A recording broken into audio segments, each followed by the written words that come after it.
Yeah, that's a great question. I do think there are, and there's a couple of reasons.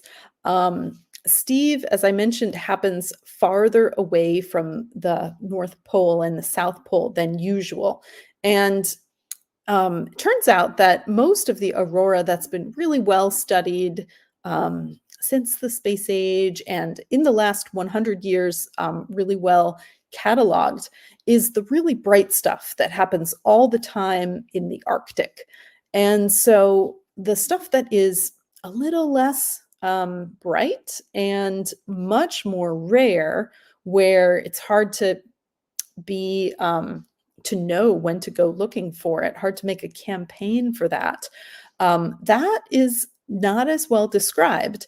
And in the meantime, our cameras have started to get better and better. And so we're able to see the aurora that is a little bit dimmer and more unusual and more rare more easily. And so that's leading to some new discoveries. And people, citizen scientists, are part of that. There's already been a new one that has a different name. It's called the Dunes because it looks a little bit like sand dunes. And unlike Steve, those dunes are actually aligned north-south to the aurora. So it's another unusual thing, and just the like kind of the peak of those dunes is what glows a little bit green and shows up sometimes. So that discovery came out of a group based in Finland. And so the Scandinavians are also in on it, and many other groups and people as well. So Aurorasaurus is a project that um, collects observations from volunteers who have seen the Northern Lights.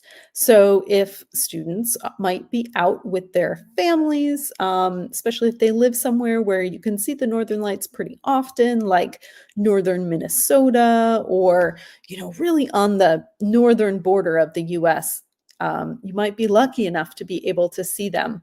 But if you're out with your family and you do see them, you can go to aurorasaurus.org, or your parent can, and tell us what you saw, what colors it was, how active it was.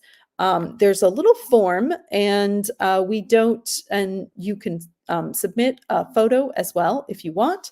But again, that's a thing to do with your parent. And we also have a number of activities for kids to try.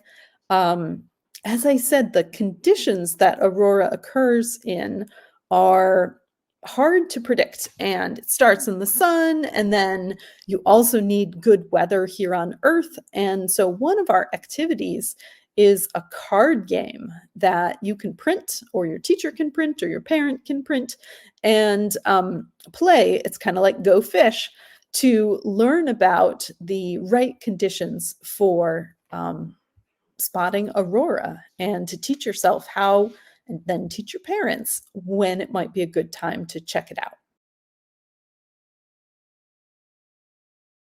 That's a good question. I actually trace that back to college, actually. So I got very lucky in college, and I got a job where I got to do research. And I did not know what research was, even at that point. I knew I was taking some classes, some physics classes, and they were tough. But I didn't know that actually being a physicist involves asking the question why and investigating some beautiful phenomena in the world. And so my mentor was the one who opened my eyes to that, and was doing research on the beautiful, mysterious Northern Lights. And I thought that sounds quite cool, and I wanted to learn more about it from there.